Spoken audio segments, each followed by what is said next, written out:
Bueno, ayer le comentábamos en este espacio que Fitch Ratings ratifica la calificación soberana de México en triple B mayúscula con signo menos. Recuerde que es una mezcla de letras minúsculas y mayúsculas con más y menos y números. Y bueno, Fitch Ratings afirma que la calificación o esta ratificación en la calificación es atribuida a un marco de política macroeconómica prudente, a finanzas externas estables, así como a un nivel de deuda pública estable en niveles por debajo de la mediana de naciones calificadas en triple B mayúscula menos. Agradezco al maestro Carlos Morales, director de Riesgo Soberano para Latinoamérica de la calificadora, su disposición para con este espacio. Don Carlos, muchas gracias y muy buen día. Muy buenos días, muchas gracias por tenerme, un gusto estar aquí con ustedes. Yo quisiera, don Carlos, porque pues es una mezcla, decíamos, de letras, más o menos números, pero pues, para poner todo en perspectiva, ¿qué otros países en el continente americano, o yo no sé si también ustedes califican a otras naciones en el Caribe, tienen esta calificación de triple B mayúscula menos? Sí, claro, para poner en un contexto, nosotros utilizamos nuestra escala de calificaciones, como bien indicas, México la firmamos en triple B menos con una perspectiva estable, y es una calificación a nivel global, y lo comparamos con países de todo el mundo. En América Latina, Estados Unidos y Canadá están en AAA, que es nuestra mejor calificación dada la robustez de sus sistemas financieros. Pero en América Latina, debido a debilidades tanto en la política fiscal como en políticas de balanza de pagos, generalmente están calificadas por debajo. Los países con calificaciones similares a las de México está, por ejemplo, Uruguay, Panamá, Chile y Perú, donde tienen mayores fortalezas tanto de gobernanza como de política fiscal. Bueno, entonces, ¿México está a la par o por encima de Uruguay o la calificación que le da Fitch a Uruguay, Panamá, Chile y Perú, don Carlos? Sí, México en este momento está a la par de Uruguay y Panamá, está un tanto por debajo de Perú y por debajo de Chile, que tienen políticas fiscales más restrictivas que México, un nivel de deuda mucho menor y generalmente tienen un crecimiento económico por encima de México, y mientras que con Uruguay y Panamá están a la par, los riesgos en estos países son diferentes que el caso de México, pero dado nuestro análisis, consideramos que el nivel de riesgo de repago de la deuda del gobierno es similar a estos dos países. Bueno, entonces, solo Chile y Perú en Latinoamérica o Iberoamérica, pues, están por encima de México en esta calificación que hace Fitch Ratings. México arriba de Uruguay y Panamá. Lo bueno, dice Fitch Ratings, es el buen manejo de la política macroeconómica, las finanzas externas estables, así como un nivel de deuda público pues también bien hecho. De los negativos o en los negativos estaría una débil gobernanza, un desempeño de crecimiento a largo plazo moderado y una intervención política continua que afecta a las perspectivas de inversión y los posibles pasivos contingentes de petróleos mexicanos. En cuanto al término gobernanza, don Carlos, que se usa, si no mal recuerdo, desde la década de los años 90 del siglo pasado, obviamente, para designar la eficacia, la calidad, la buena orientación de la intervención del Estado. Yo quisiera hacer énfasis en esto, que proporciona pues buena parte de su legitimidad en lo que a veces se define como una nueva forma de gobernar en este contexto de globalización del mundo posterior a la caída del muro de Berlín, ¿qué opinan sobre nuestro país? La intervención del Estado y el fortalecimiento de los monopolios estatales en México. Adelante, don Carlos. Sí, claro. Yo creo que, bueno, este es un tema bastante amplio, pero en lo que a nosotros corresponde y por qué señalamos que México tiene una gobernanza débil, nosotros utilizamos los indicadores del Banco Mundial para ser consistentes a nivel global y estos tienen 6 aristas. En el caso de México, su calificación está muy por debajo de países con calificaciones similares y de ingresos similares, como los otros países que están en triple B. Y significativamente, en el caso de Estado de Derecho y control de la corrupción, México se ha permanentemente, bueno, por un largo tiempo, ha estado calificado por debajo de otros países con características similares. Y uno de los indicadores muy importantes en Estado de Derecho son en torno a la violencia y a la seguridad pública, que se ha visto un deterioro durante las últimas 2 décadas en el caso de México, y es algo que sigue sufriendo el país y que, bueno, eso está dentro de nuestro análisis de calificación. Bueno, eso quiere decir que desde el punto de vista de Fitch Ratings no se ha podido combatir pues este cáncer espantosísimo que padece México, pues yo diría desde siempre, que es la corrupción.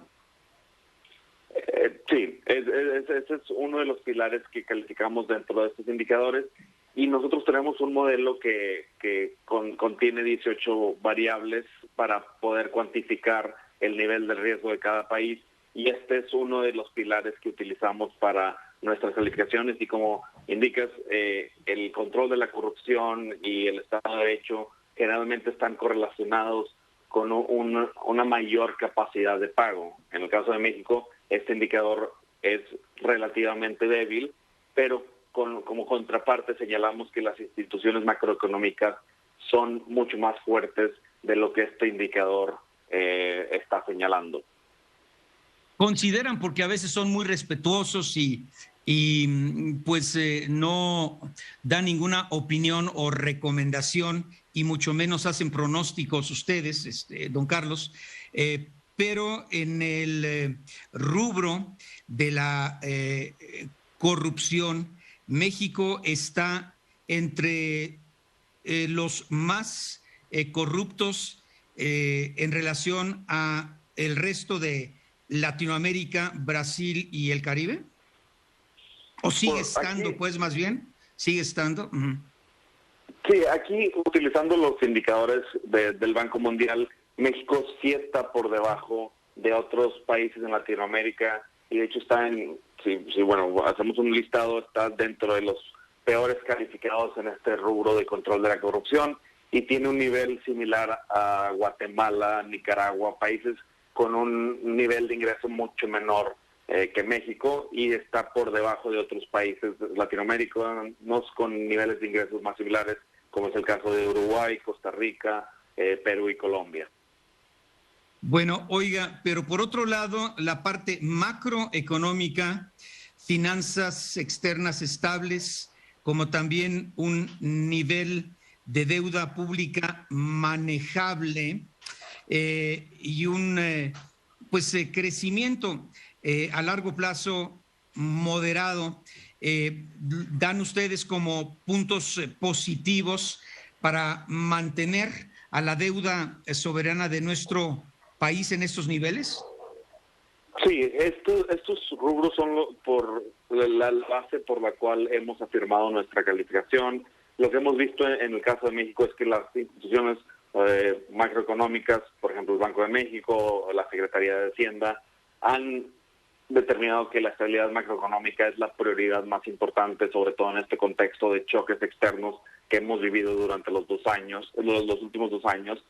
Y lo que hemos visto es que el aumento de la deuda pública ha sido marginal comparada con otros países, y ahora en un contexto de mayor inflación, posiblemente mayores tasas de interés el gobierno de México no afrontará esos riesgos o esos retos que otros países están enfrentando para tener que reducir el balance fiscal en medio de choques macroeconómicos. Sin embargo, una debilidad en el caso de México es que el crecimiento económico ha sido relativamente moderado y por debajo de otros países triple B, inclusive de otros países de Latinoamérica.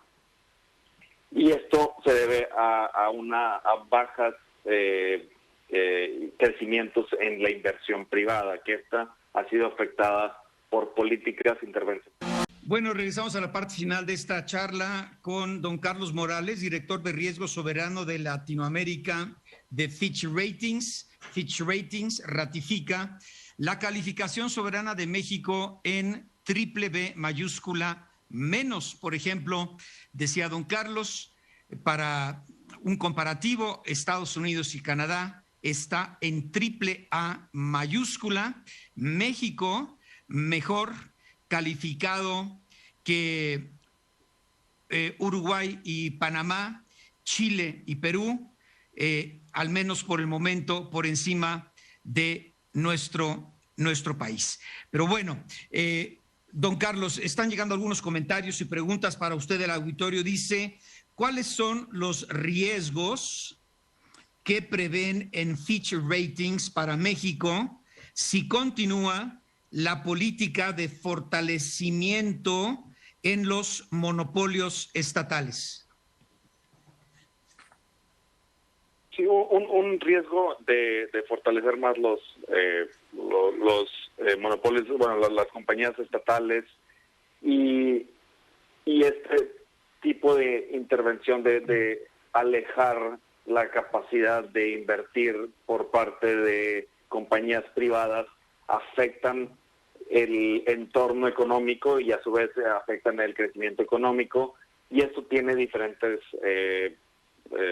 afectaciones. Por un lado, las afectaciones sociales de un menor crecimiento, menor inversión, pero también en cuanto a las finanzas públicas hay una menor recaudación, mayor presiones por gastos que pudieran conllevar a mayores niveles de deuda, sobre todo en la razón deuda-PIB. Si tienes un PIB más débil, la razón aumenta por efectos del denominador. Y esto es justamente una de las principales razones que vemos que pudiera conllevar a una acción negativa de la calificación. Bien, entonces estarán muy atentos a este rubro. Y por otra parte, don Carlos, interesante, dicen, la liquidez corporativa está garantizada en México, y luego mencionan que en nuestro país las compañías tendrán suficiente efectivo disponible, flujo de efectivo libre y líneas de crédito comprometidas hasta el 2023 para cubrir su deuda de corto plazo y sus vencimientos de largo plazo, gastos operativos y gastos de capital regulares. ¿Cómo podría explicar en términos mucho más sencillos la importancia de esta liquidez corporativa que ustedes consideran como importante dentro de sus variables para el análisis? Sí, claro. Y aquí como nota al pie de página, por así decirlo, nosotros calificamos al soberano, es decir, la capacidad del gobierno de repagar su deuda, y vemos en un contexto macroeconómico riesgos sistémicos que pudieran afectar esta capacidad de pago. No entramos al detalle de cada corporativo. Tenemos un equipo que tiene sus diferentes calificaciones para los diferentes corporativos, pero de una manera sistémica, tanto en los bancos como en los corporativos, hemos visto que el nivel de liquidez es adecuado para afrontar choques externos como los que estamos viendo, de mayor inflación, mayores tasas de interés,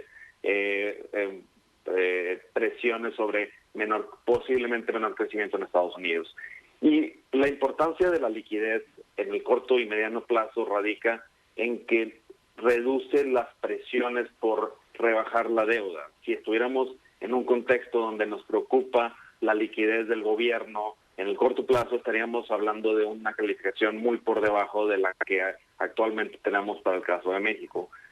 Y esto es simplemente porque tienen la capacidad para afrontar sus vencimientos de deuda en el corto plazo, a pesar de un ambiente externo bastante adverso por diferentes razones, y desde la pandemia hasta el conflicto armado de Rusia hacia Ucrania.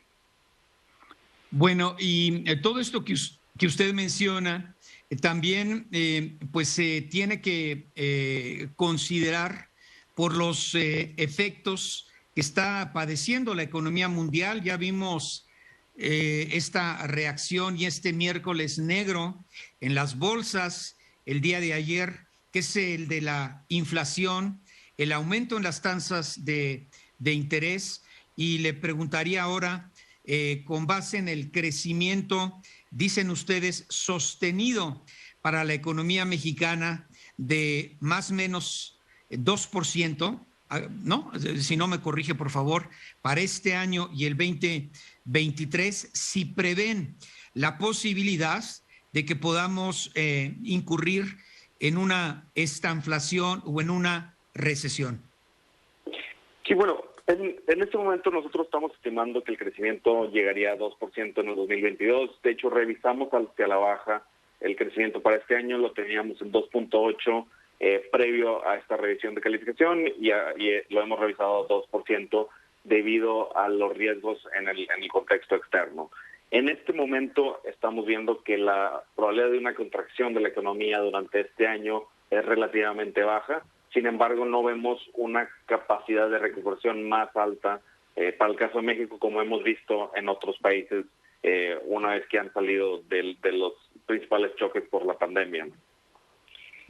Obviamente uno de los principales riesgos para el crecimiento económico será el crecimiento económico de Estados Unidos, dada la demanda externa tan fuerte que se recibe del vecino del norte, y que eso mejora el crecimiento económico. Sin embargo, estaremos muy atentos a cualquier presión sobre el crecimiento de Estados Unidos o cualquier otro tipo de presión sobre la economía mexicana, como puede ser un aumento más allá del esperado en la inflación, que pudiera afectar al consumo interno.